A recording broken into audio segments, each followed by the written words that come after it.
Tuscaloosa. What's up, everybody? Welcome to a Wednesday edition of NFL Now. I'm Patrick Claybon here in the NFL LA newsroom. We've got the rest of today. Tomorrow, then March will come to a close. A March that has seen players with multiple Pro Bowls, players that are hoping to go to the Pro Football Hall of Fame in Canton, Ohio. Move. We've got, again, the rest of today and tomorrow before April starts, and we're looking ahead to the 2022 NFL Draft. We'll do that today.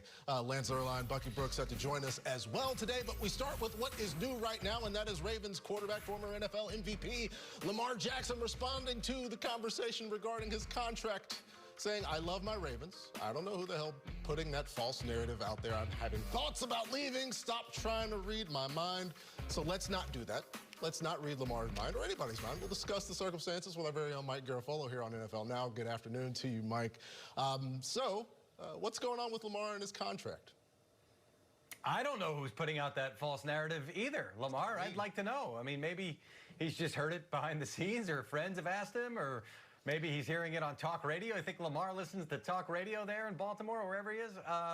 Look, it's basically a play by Lamar Jackson to play out the contract, to go the Kirk Cousins route, which owner Steve Bisciotti did mention was a possibility. They understand that, and that they can't force Lamar Jackson to do a contract extension. It's just kind of frustrating for them because it's usually the opposite. It's usually a player saying, I've got to get my extension as soon as I can get it. Josh Allen did that last year as soon as he was eligible to do a deal. We are seeing it from Kyler Murray, who is making a push, and his agent as well, to get the contract now, the first year that he is eligible for a contract extension. Lamar Jackson taking his time. And the Ravens have kind of sent him proposals and never heard anything back, and have had meetings with him and talked to him about it, and waited for some kind of initiative on Lamar Jackson's part to get the contract done. Just hasn't come. But I don't believe, or I do believe what Lamar Jackson is saying, that it's not an exit strategy. It's more, hey, I'm willing to play this thing out and then look at the leverage that's going to be on my side, which Kirk Cousins had. Doesn't mean he has to leave like Kirk Cousins did, but he'll have that leverage if he continues to play this thing out and play out the franchise tag. Let's see how patient Lamar Jackson is. Yeah, it's important to remind people that this is a negotiation. And we've seen people go through many different strategies with regards to a negotiation. This just happens to be a particular one, perhaps, from Lamar Jackson and from the Baltimore Ravens, who seem to be implying that he's not picking up his phone at all and not talking to anybody. So we'll see. We'll go there to another quarterback who's even in a worse situation in that division. That is Baker Mayfield. Mike, what can you tell us about his circumstances and wanting to no longer be with the Browns? Yes, well, we heard the Cleveland Browns, who now have Deshaun Watson, obviously, say that they would like to wrap up this Baker Mayfield situation as soon as possible. The problem is there's a lot of money on that contract, and the next team is basically going to bring in a guy who's either going to compete or sit behind somebody else. So are you really going to pay that person $18+ million?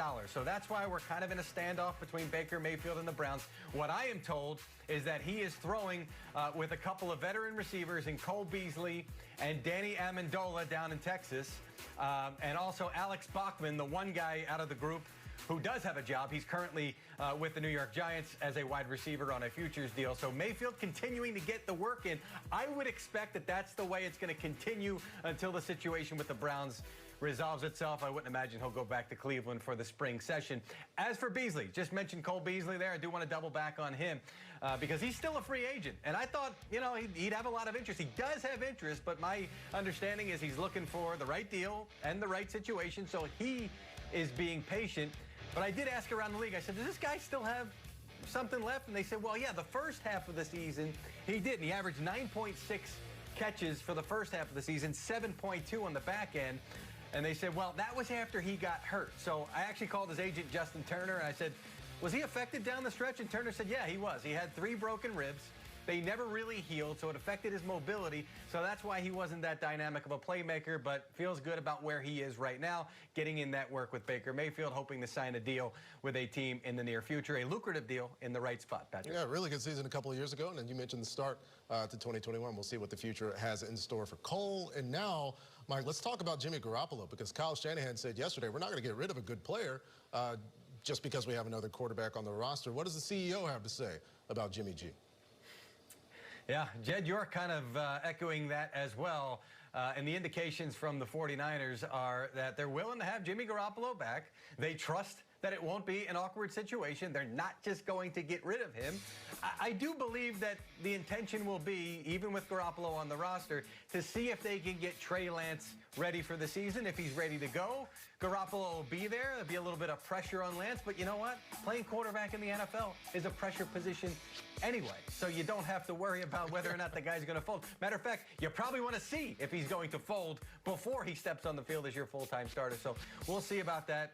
You also have the possibility of a Sam Bradford type situation where another quarterback gets hurt and then you've got someone to trade. But I do know this notion that Garoppolo got the surgery, didn't tell the Niners about it, and was, trying to do that to stay in San Francisco. Not the case. The Niners knew about the surgery ahead of time. Actually would have been a breach of his contract, Patrick, to have a surgery and not tell the team about it. So you could put that one to rest. Yeah, most people, in terms of reconstructive surgery on the insides of their body, Williams and Ced Wilson both going to the Miami Dolphins. All these departures from the Dallas Cowboys going to the AFC.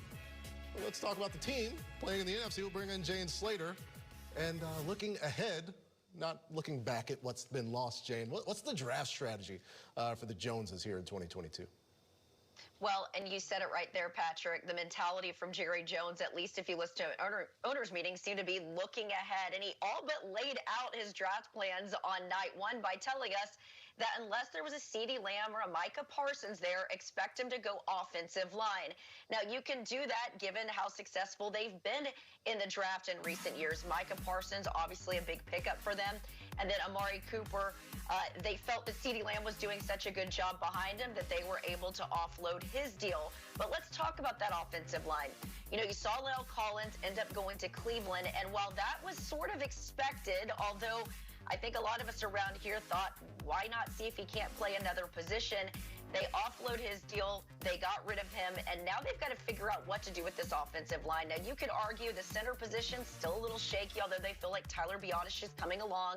I have never heard them talk about a player the way they talk about Terrence Steele. This was La'el Collins' backup. They think he's smart. They think that he's done a really good job over there at right tackle, but you've also got to consider, what do you do with left tackle Tyron Smith? He's had some more injuries in recent years, and so when you hear Jerry Jones talking about drafting offensive linemen, that's a good thing. In fact, I have a hard time believing that they drafted Tyron Smith, was one of their first offensive linemen since 1981 that they'd taken in the first round.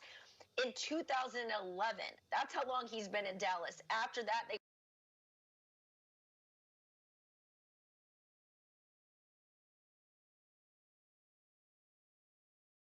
on Johnson out of Boston College. Yeah, it's easy to make the case for some of these departures when you recognize how much success Dallas has had in the first round in recent years, Jane. But over on the defensive side of the ball, they also got to replace Randy Gregory now. How are they going to go about that? I had to laugh a little bit when we heard Jerry Jones's explanation of how that whole thing went down. I was told it was pretty contentious, even leading up to Randy Gregory getting on the plane heading to Denver. They had reached out, tried to still make things work, but he said El Paso. In other words, he had decided that he was going to pass on Randy Gregory. He said he wished him well, but they do need to figure out what to do there. Now, keep in mind, they locked in their left defensive end in DeMarcus Lawrence, the new 3-year deal. They signed Dante Fowler, who reunites with Dan Quinn. He will likely get the nod over there on the right side. And they've got guys like Terrell Basham, Dorrance Armstrong, and Chauncey Golston, who can sort of backfill there. But I think that they're going to need a little bit more depth at that position. And then let's talk about the kicker position. They've got a punter, but they've only got one kicker on this roster, and this was the only team in the league last year that gave up 6 field goals and 6 extra points.